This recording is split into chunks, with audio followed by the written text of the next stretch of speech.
السلام علیکم محترم اساتذہ اکرام اور پیارے بچوں، استقبال ہے آپ کا ہمارے یوٹیوب چینل اردو اسکول پر۔ اگر آپ ہمارے چینل پر نئے ہیں تو چینل کو سبسکرائب کر کے بازو میں بیل آئیکن بھی دبا دیجیے تاکہ آگے آنے والے ویڈیو سب سے پہلے آپ کے پاس آ سکیں۔ سلسلہ چل رہا ہے جماعت ہفتم کے مضمون اردو کے تمام اسباق کے سوال جواب کا، جس میں سے آج ہم دیکھنے والے ہیں 8واں سبق خوجی کی بہادری۔ اس سبق کے سوال جواب آج ہم دیکھنے والے ہیں، تو چلیے شروعات کرتے ہیں۔ سوال، ایک جملے میں جواب لکھیے۔ نمبر 1، سرشار کا تعلق کس خاندان سے تھا؟ جواب، سرشار کا تعلق معزز کشمیری خاندان سے تھا۔ نمبر 2، فسانہ آزاد کے کون سے کردار مشہور ہیں؟ جواب، فسانہ آزاد کے 2 کردار میاں خوجی اور میاں آزاد مشہور ہیں۔ نمبر 3، سرشار کے مضامین کس اخبار میں شائع ہوتے تھے؟ جواب، سرشار کے مضامین اودھ پنچ نامی اخبار میں شائع ہوتے تھے۔ نمبر 4، سرشار کا انتقال کب ہوا؟ جواب، سرشار کا انتقال حیدرآباد میں ہوا۔ کہاں ہوا؟ حیدرآباد میں ہوا۔ نمبر 5، سرائے میں میاں خوجی کیوں جھلا اٹھے؟ جواب، سرائے کی کھاٹ کے کھٹملوں نے میاں خوجی کا خون پینا شروع کر دیا۔ خوجی تھکن سے چور تھے اور نیند کا غلبہ بھی تھا، اس لیے وہ جھلا اٹھے۔ نمبر 6، میاں خوجی کی چیخ پکار سے سرائے والے کیا سمجھے؟ جواب، میاں خوجی کی چیخ پکار سے سرائے والے سمجھے کہ سرائے میں چور آ گیا ہے۔ نمبر 7، خوجی کا دوست کون تھا؟ جواب، خوجی کے دوست میاں آزاد تھے۔ نمبر 8، آزاد کو غصہ کیوں آیا؟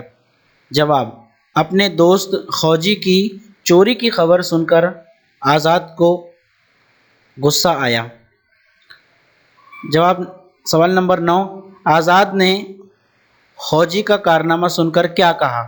جواب، آزاد نے خوجی کا کارنامہ سن کر کہا، درست فرمایا، آپ سے یہی توقع تھی، بہادر ایسا ہی کرتے ہیں۔ مختصر جواب لکھیے۔ نمبر 1، سرائے میں کوہرام کیوں مچ گیا؟ جواب، سرائے میں جب خوجی سونے لگے تو انہیں کھٹملوں نے پریشان کرنا شروع کر دیا۔ میاں خوجی کو غصہ آ گیا اور وہ زور زور سے چیخنے لگے۔ ان کی چیخ پکار سن کر سرائے کے لوگ جاگ گئے، وہ سمجھے کہ سرائے میں چور آ گیا ہے، اس طرح سرائے میں کوہرام مچ گیا۔ نمبر 2، میاں خوجی کی پٹائی کیوں ہوئی؟ جواب، سرائے میں چور کی خبر سنتے ہی میاں خوجی چور کو پکڑنے کے لیے بھاگے۔ بدقسمتی سے وہ کمہار کے برتن پر جا گرے۔ کمہار نے دیکھا تو خوجی کو ہی چور سمجھ بیٹھا۔ اس نے چور چور چلانا شروع کر دیا۔ لوگوں نے جب سنا تو خوجی کی پٹائی ہو گئی۔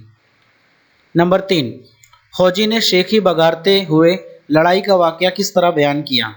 جواب، خوجی نے شیخی بگاڑتے ہوئے کہا، واللہ میں اس وقت پھلجھڑی بنا ہوا تھا، بس کیفیت یہ تھی کہ 10 آدمی اس کندھے تو 10 آدمی اس کندھے، 2-4 تو میرے راب میں آ کر ہی گر پڑے، 10-12 کی ہڈی پسلی ایک کر دی، جو میرے سامنے آیا اسے نیچا دکھایا، اور وہ کمار قیدی تو ساری عمر یاد رکھے گا کہ کس سے واسطہ پڑا تھا۔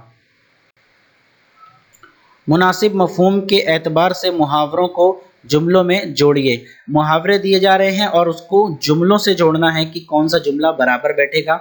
پہلے کالم الف میں محاورے دیے گئے ہیں، خاطر تواضع کرنا۔ جواب ہے، امجد نے اپنے بڑے بھائی کی ضیافت کا اہتمام کیا۔ نمبر 2، موت کے گھاٹ اتارنا۔ دشمنوں نے انہیں جنگل میں گھیر کر قتل کر دیا، یعنی موت کے گھاٹ اتار دیا۔ نمبر 3، مرغ کی ایک ٹانگ۔ مرزا صاحب ہمیشہ اپنی بات پر اڑے رہتے ہیں، یعنی مرغ کی ایک ٹانگ۔ نمبر 4، بات کا بتنگڑ بنانا۔ معمولی سے واقعے کو چچا چکن نے بڑھا چڑھا کر پیش کیا۔ تو بچوں، یہ تھا آج کا مکمل سبق۔ امید کرتے ہیں آپ کو پسند آیا ہوگا تو لائک کیجیے، شیئر کیجیے اپنے دوستوں کے ساتھ۔ ملتے ہیں اپنے اگلے ویڈیو میں، تب تک کے لیے اللہ حافظ۔ السلام علیکم ورحمۃ اللہ وبرکاتہ۔